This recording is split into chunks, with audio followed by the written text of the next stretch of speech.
चाहता हूं सर, धन्यवाद। मेरी पार्टी इस वक्त संशोधन विधेयक का विरोध करती है और हम इसके बारे में कोई भी सकारात्मक रामदास अठावले, राजनीतिक श्री रामदास अठावले जी।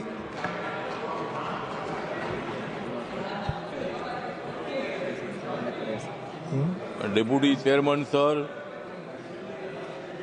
इतनी हो गई है रात, मैं कर रहा हूं वक्त बिल पर बात। मैं दे रहा हूं मोदी जी को साथ, मैं दे रहा हूं मोदी जी को साथ, इसलिए कांग्रेस को मैं दिखा रहा हूं हाथ।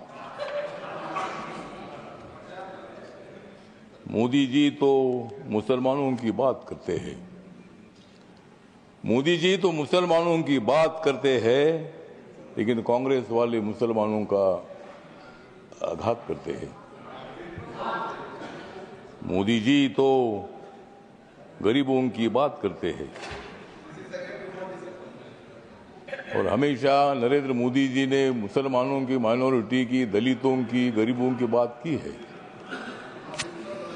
अध्यक्ष महोदय, ये बिल जो है बिल बहुत ही सभी मुसलमानों को, मैक्सिमम मुसलमानों को, 90% मुसलमानों को न्याय देने वाला बिल है। ये जो बिल है ये बिल असंवैधानिक नहीं है। डॉक्टर बाबा साहब अम्बेडकर जी ने संविधान बनाया, उस पार्टी से मैं आता हूं। मेरी पार्टी आरपीआई है, रिपब्लिकन पार्टी ऑफ इंडिया, और मेरी पार्टी मोदी साहब के साथ, एनडीए के साथ है। ये जो बिल है बिल मुसलमानों पर आज तक अन्याय होता रहा। Congress party divide and rule की पॉलिसी करने का काम करती रही और मुसलमानों को, दलितों को न्याय नहीं मिलता था। आज मुझे लगता है कि जो ये बिल आया है, हमारे किरण रिजिजू जो ट्राइबल कम्युनिटी के बुद्धिस्ट है, माइनॉरिटी के हैं, और इसीलिए मैं बताना चाहता हूं कि हम किसी को भी नहीं जाएंगे शरण, हम किसी को भी नहीं जाएंगे शरण, क्योंकि माइनॉरिटी के मिनिस्टर है रिजिजू किरण।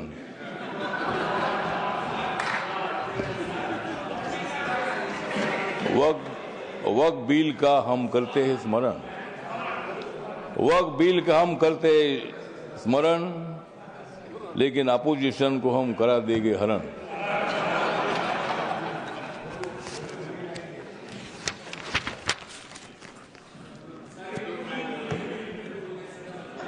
नरेंद्र मोदी जी है मुसलमानों के सच्चे वाली, नरेंद्र मोदी जी है मुसलमानों के सच्चे वाली। खरगे साहब बजाओ जोरदार ताली।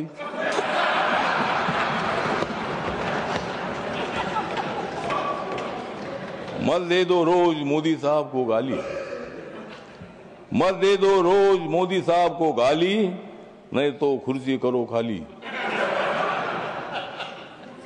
विरोधी दलों की रात हो रही है काली, विरोधी दलों की रात हो रही है काली, नड्डा साहब बजाओ तुम भी ताली।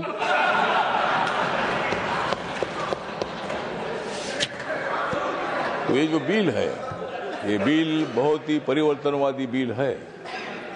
ये बिल हिंदू, मुसलमान, सिख, ईसाई, बुद्धिस्ट लोगों को जोड़ने वाला ये बिल है। ये जो बिल है ये बिल असंवैधानिक नहीं है, जिस तरह आप बता रहे खरगे साहब।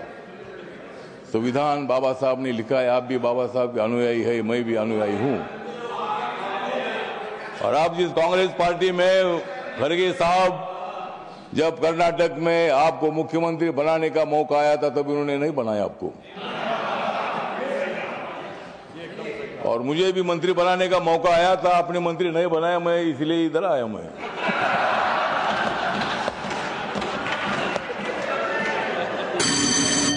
लेकिन मैं आया, लेकिन आपने तो मंत्री पद का विषय नहीं है। मतलब कांग्रेस पार्टी दलितों की बात तो करती है, बात करने का काम नहीं चलेगा। जिस तरह मोदी साहब निर्णय लेते हैं, मोदी साहब सत्ता में आने के बाद उन्होंने बहुत सारा परिवर्तन करने का काम किया है। आप लोग ये मुसलमान के विरोधी करके आपने लोकसभा में वोट लिया, लेकिन अब मुसलमानों का वोट हमारे पास आ रहा है। ये बिल पास होने के बाद सारे मुसलमान हमारे साथ आएगी, आपके साथ तो कोई नहीं रहेगी। हमारे साथ मुस्लिम समाज आएगा, हमारे साथ दलित समाज आएगा, हमारे साथ सिख समाज आएगा, हमारे साथ क्रिश्चियन समाज आएगा, ओबीसी समाज आएगा, ब्राह्मण समाज आएगा, सब समाज आएगा। हाँ, उनके पास कुछ नहीं रहेगा, मतलब उनके पास कुछ नहीं रहेगा तो ठीक बात, कुछ ना कुछ उधर भी होना चाहिए। अपोजिशन की हमें आवश्यकता है, कुछ वोट उनको मिलना ही चाहिए, लेकिन मैक्सिमम वोट हमको मिलेगा। और ये बिल पास होने के बाद नरेंद्र मोदी जी चौथी बार देश के प्रधानमंत्री बनेंगे, और नरेंद्र मोदी जी बनेंगे तो मैं भी बनूंगा। तो इसी तरह मतलब कहने का मतलब इतना है कि इस बिल का समर्थन करने के लिए मैं खड़ा हूँ। व्यक्त कम है, मेरी पार्टी छोटी पार्टी है, लेकिन मेरी पार्टी आगे बड़ी पार्टी हो जाएगी। लेकिन अभी मैं अकेला मेंबर हूँ, लेकिन मैं जो मेरी पार्टी है, ये पार्टी बिल का समर्थन करती है, और ये बिल लोकसभा में पास हुआ है, ये राज्यसभा में भी पास हो जाएगा, और हम मुसलमानों का कल्याण करने के लिए हम आगे बढ़ते रहेंगे। इतना ही मैं बात करता हूँ। धन्यवाद, नमस्कार, प्रणाम। लेकिन जाते जाते थोड़ा सा किरण जी को मेरा कहना है कि बोध गया में जो हमारा महाबोधि महाविहार है, वो बौद्ध समाज का है। वहाँ गौतम बुद्ध को ज्ञान प्राप्ति हुई थी। वहाँ लगातार 50 दिनों से आंदोलन चल रहा है, और वहाँ का जो ट्रस्ट है 1949 का कानून है, उसमें 4 हिंदू है और 4 बुद्धिस्ट है। तो वहाँ के बौद्धों की मांग ऐसी है कि वो सभी मेंबर अपने होने चाहिए, अगर सरकार कर सकते हैं। धन्यवाद, करिए, इतना मैं बताना चाहता हूँ, और इस बिल का समर्थन करता हूँ। धन्यवाद। श्री गुलाम अली जी। शुक्रिया डिप्टी चेयरमैन सर। मैं आज इस मौजूद ईवान में